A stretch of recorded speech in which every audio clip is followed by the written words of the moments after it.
My wife suddenly wanted our finances organized, but I suspected something bigger. When she filed for divorce 2 weeks later demanding everything, her plan took a shocking turn.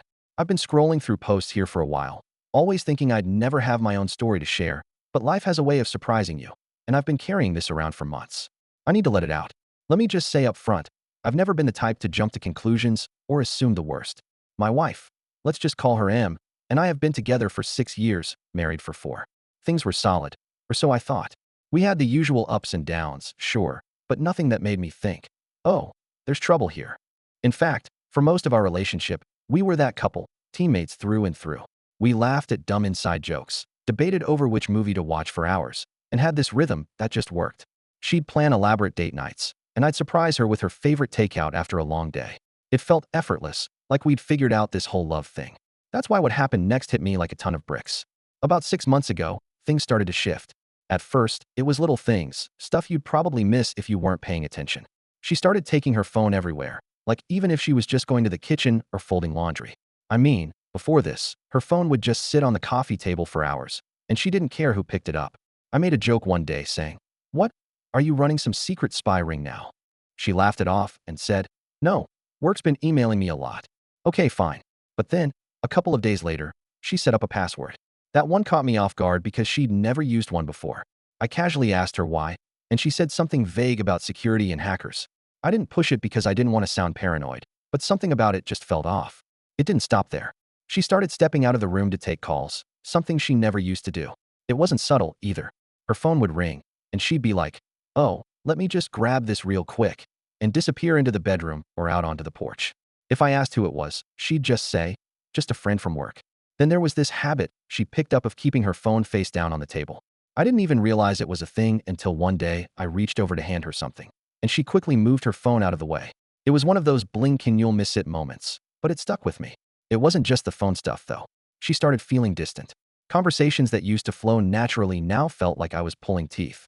If I brought up future plans, like where we should go for our anniversary, or do you think we should start saving for a new car, she'd just nod and say, "Yeah, we'll see," before changing the subject. The day it all really clicked for me was this one random Wednesday.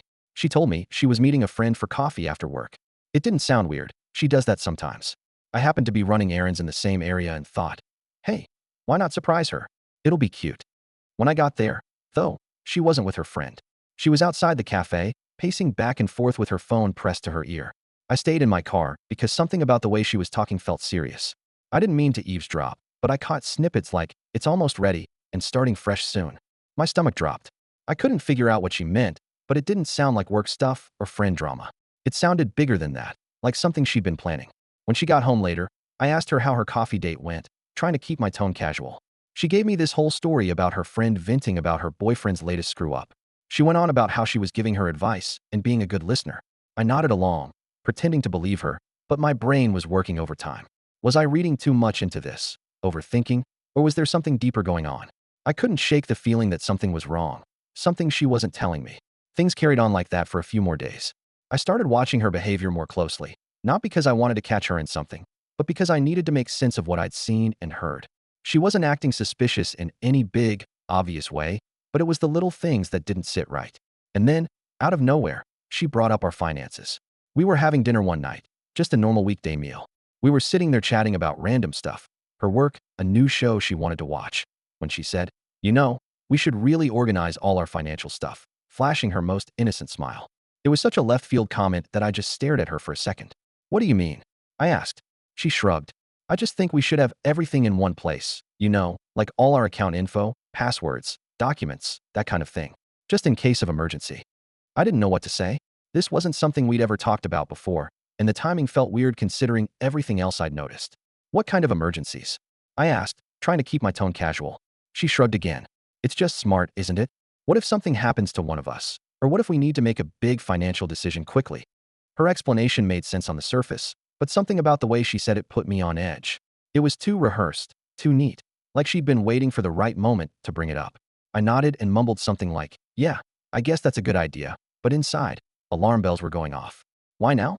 Why suddenly care about organizing our finances when we'd always kept things separate and loose? That night, my mind kept replaying her comment over and over, trying to piece together what it could mean. Was this just normal adult stuff? and I was reading too much into it. But then I thought about the phone calls, the conversation I'd overheard at the cafe, and how distant she'd been lately. It all started to add up, and I didn't like the picture it was painting. Until then, I didn't do anything about it. A couple of days later, she brought it up again. We were in the kitchen. I was making a sandwich, and she was scrolling on her phone when she suddenly said, "Have you thought more about organizing the bank stuff? Like, do you know where all the account details are?" I put down the knife and turned to face her. "Okay, what's going on?" I asked, trying to keep my tone light but firm. "You've been bringing up the finances a lot lately. Is there something we need to talk about?" She finally looked up from her phone, surprised, like she didn't expect me to press her on it. "No, nothing's wrong," she said quickly, giving me a small laugh. "I just think it's important, that's all. You know, for emergencies." "Like what?" She shrugged, her face unreadable. "I don't know, just life stuff. It's not a big deal, I promise. I just think it's something we should get on top of." Her answer felt vague, too vague. I nodded and let it go, but the way she avoided giving a straight answer only made me more suspicious. It didn't feel like a casual suggestion anymore. It felt like she was hiding something, and I had no idea what it was. So, the next day, while she was out at work, I decided to take a closer look at our financial situation. I opened our joint account online and noticed something strange. A few small transfers had been made over the past month. Nothing huge, just little amounts that didn't seem to have a clear purpose. They weren't labeled for bills or groceries or anything like that. I didn't want to jump to conclusions, but it looked like she'd been moving money out of the account for something, but I couldn't figure it out. I thought about confronting her, but something told me to wait. If I was wrong, I'd look like an idiot, and if I was right, well, I needed to be careful. It was eating me up, so I reached out to someone I trusted, an old college buddy who happens to be a lawyer. I told him what I'd noticed, trying not to sound like a conspiracy nut. "Look," he said after I explained everything, "I'm not saying something's definitely going on, but you're not crazy for wanting to be prepared. If you're worried about protecting your assets, now's the time to do it. Better safe than sorry." He gave me a rundown of what I could do, simple steps to make sure my finances were secure if something was going on. I'll admit, the idea of taking action like that felt extreme. It felt like I was planning for something terrible when I wasn't even sure anything was wrong. But the more I thought about it, the more it made sense. If she was actually up to something, and I was starting to believe she was, I needed to protect myself. It wasn't an easy decision to make, though. This wasn't just about money or assets. It was about the life we'd built together. I kept replaying memories in my head. Our wedding day, the times we stayed up late talking about our dreams, the random little jokes we had. How did we get here? Was this really what our marriage had come to? The thought of taking these steps felt like admitting defeat, like I was officially giving up on the trust we once had. That evening, while she was out, I sat down at my desk and pulled out my laptop. My hands were shaking as I opened the browser and started going through everything: bank accounts, investment accounts, the house deed. Each document I reviewed felt like a betrayal, but the nagging voice in my head kept reminding me that this was about survival, not wreck. I wasn't trying to hurt her.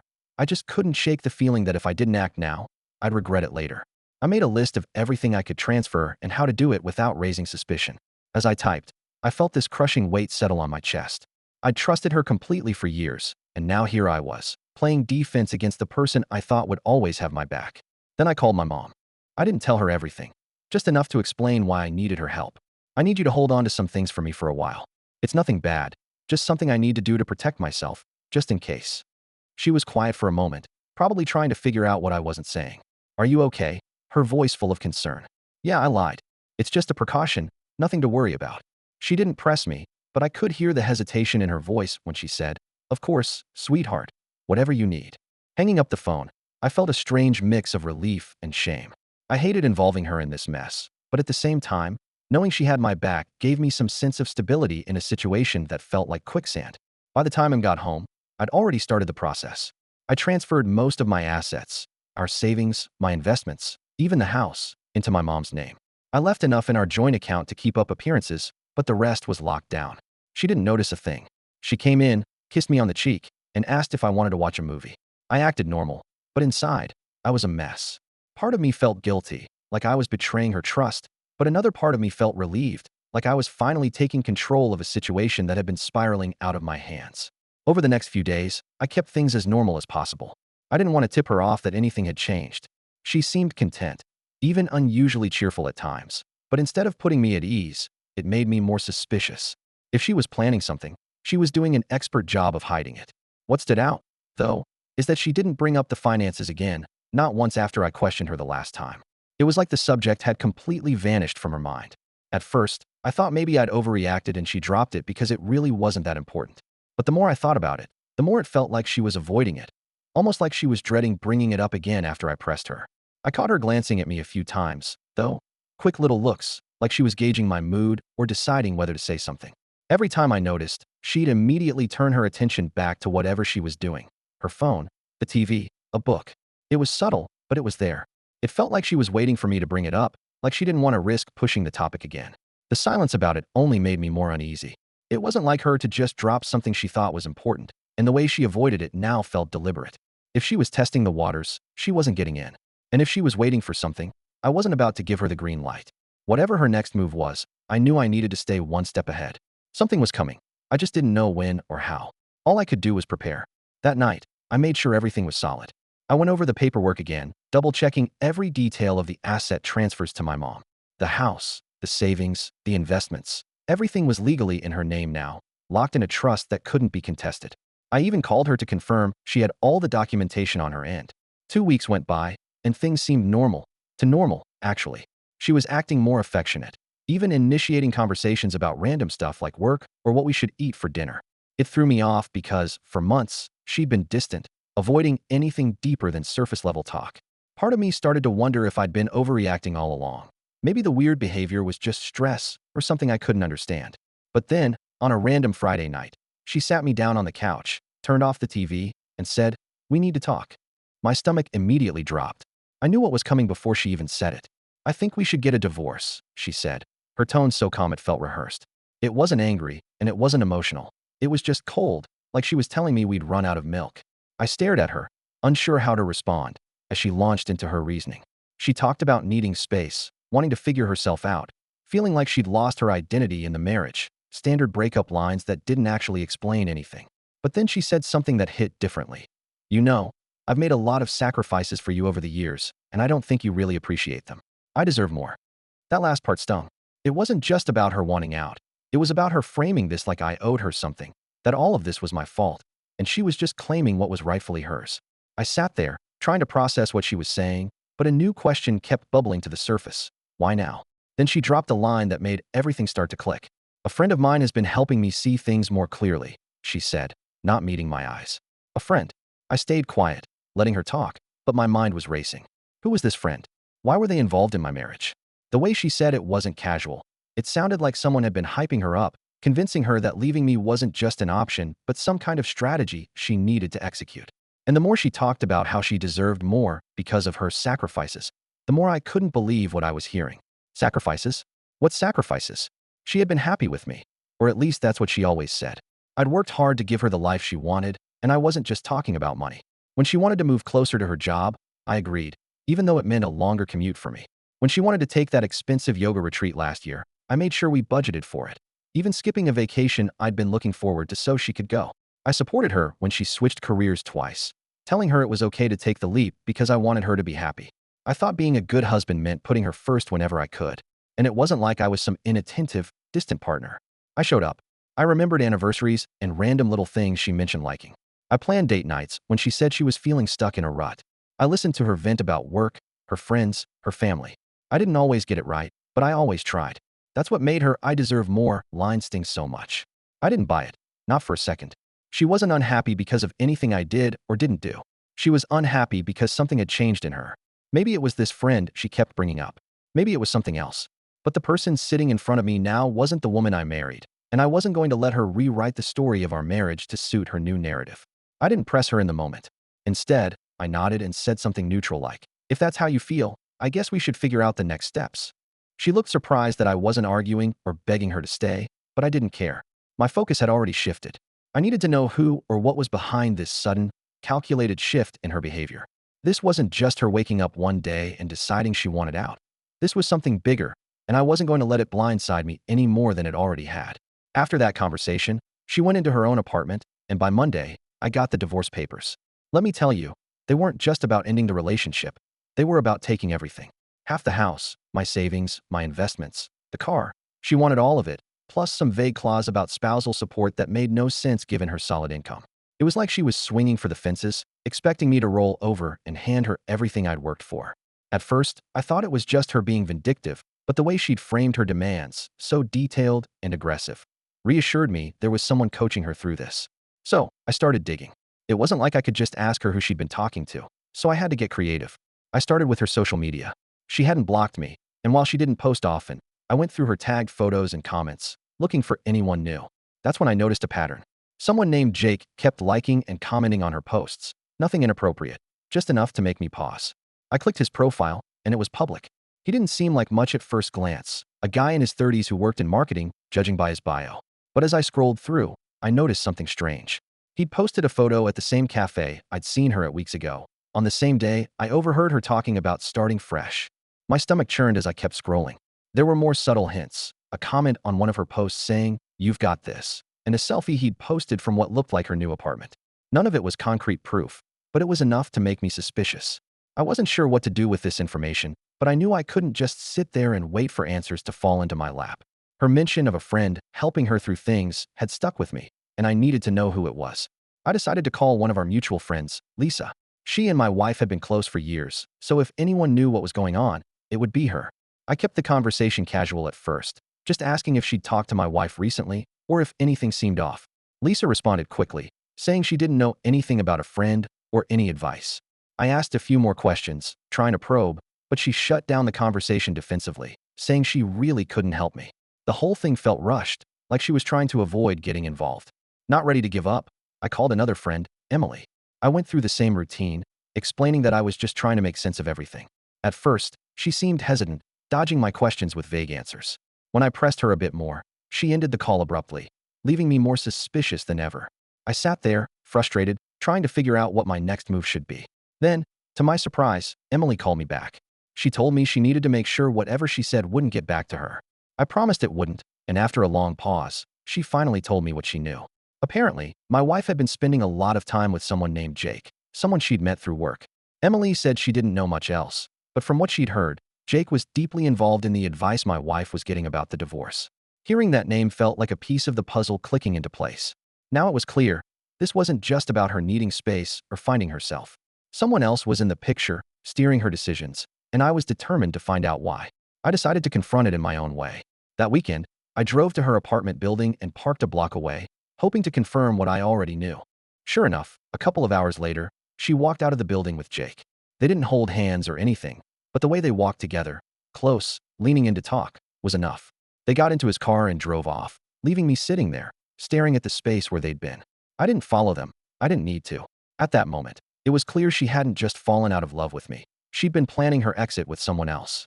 And now it all made sense. The sudden distance, the financial questions, the aggressive demands in the divorce papers. She wasn't just leaving me. She was leaving me with nothing, and she had someone backing her every step of the way. I went home that night, my mind spinning with everything I'd learned. The betrayal stung, but what hurt more was how calculated it all was.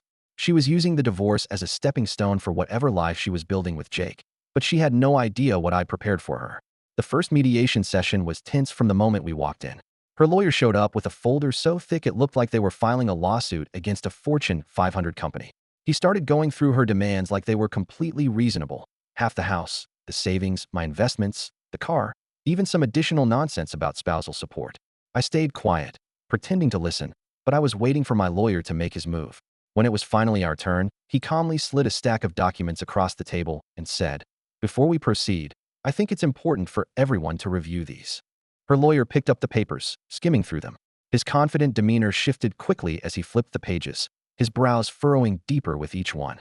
"What is this?" he asked, looking up. "These documents show the transfer of all major assets into a trust under my client's mother's name," my lawyer explained, his voice steady. "The transfers were completed several weeks before the divorce filing, and the trust is fully legal and irrevocable." The room went completely silent.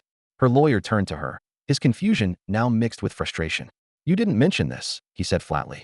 She snatched the papers from his hands and flipped through them, her face turning red. "This can't be real," she muttered, staring at the notarized signatures and dates. Then she turned to me, her expression shifting from disbelief to fury. "You planned this," she hissed, glaring at me like I'd committed some unforgivable crime. "You knew I was going to file, and you set this up to mess me over." I didn't respond. I just sat there, letting her connect the dots on her own.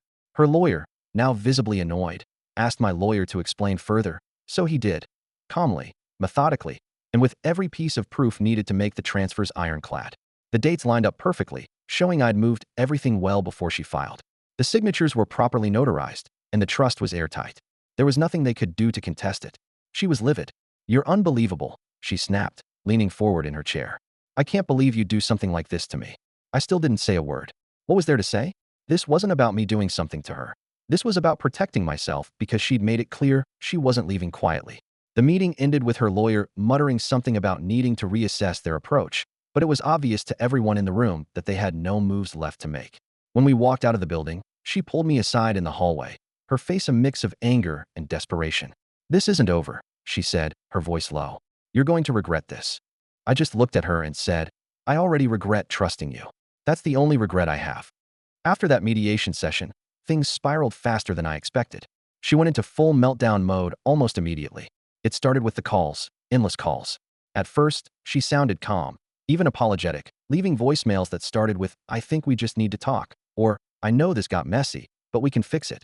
When I didn't respond, the tone shifted. By the second day, her messages were bouncing between sobbing and screaming.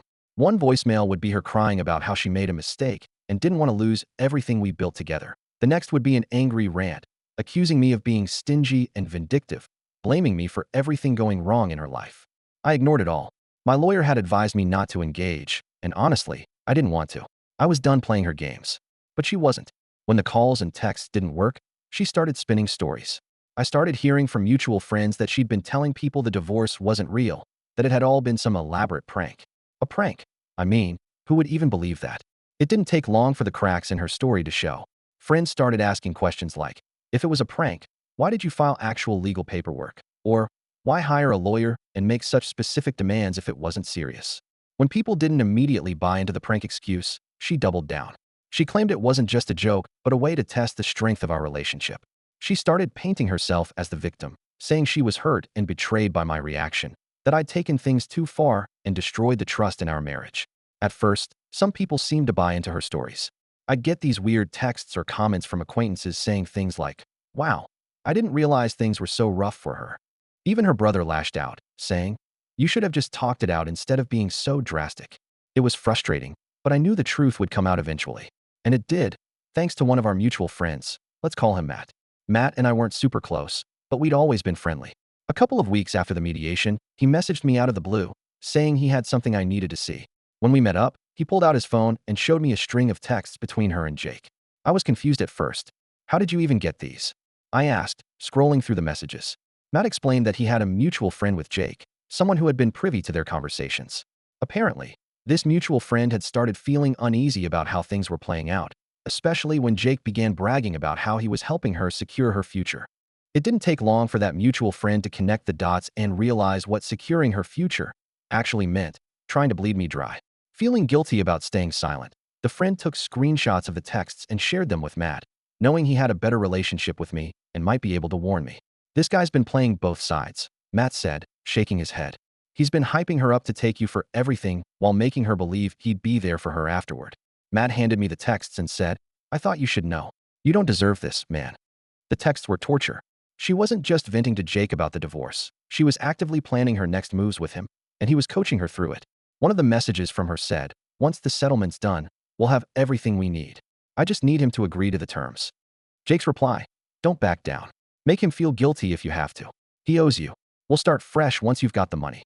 I sat there, staring at Matt's phone, trying to process what I was reading. This wasn't a misunderstanding or some emotional reaction to a failing marriage. This was cold, calculated manipulation. I thanked Matt, and he left, but my mind was spinning. Everything made sense now. Her sudden distance, her obsession with our finances, her aggressive demands in the divorce. It had all been part of a plan, one she'd been working on with Jake behind the scenes. The texts spread quickly among our mutual friends. Matt shared them with a few people, and from there, they made the rounds. Suddenly, her narrative wasn't holding up anymore. People who'd been neutral or even supportive of her started pulling away, and the shift was almost instant. The people who had been defending her or staying on the fence now saw her for who she really was. Even her closest allies started distancing themselves. By the time the divorce was finalized, she had nothing but her personal belongings. Her lawyer quietly dropped her case after realizing there wasn't a legal leg to stand on. All those bold demands had crumbled under the weight of the paperwork I'd prepared, and the trust I'd set up with my mom was untouchable. As for Jake, he seemed to vanish the moment things started unraveling. I wouldn't be surprised if he'd been using her just as much as she'd been using me. From what I could piece together, he'd been feeding her delusions of independence and a fresh start. But the second it became clear she wasn't walking away with anything, he was gone. Without Jake in her corner, her confidence took a nosedive. The calls and texts kept coming, but now they were more desperate. She wasn't accusing me anymore. She was begging. "Can we just talk, please? I'll do anything to fix this," one voicemail said. Another, "You don't have to forgive me, but can't we just settle this and move on? I'll drop everything if you just talk to me." I didn't respond. I couldn't. The damage was done, and there was no coming back from it. Even her family started to pull away. Her brother reached out to me at one point, apologizing for some of the things he'd said earlier when he believed her side of the story. "I didn't know what she was doing to you," he admitted. "I'm sorry I ever took her word for it." As for me, I got the house, my savings, and something I hadn't felt in a long time: peace of mind. My mom, as always, was my rock. She came over with buckets of paint and a list of ideas to help me reclaim the space as my own. Now, life feels like it's finally mine again. No more second-guessing every little interaction. No more feeling betrayed. Just peace. She's a chapter in my past, one I don't reread anymore. And as far as I'm concerned, the rest of the story is entirely mine to write.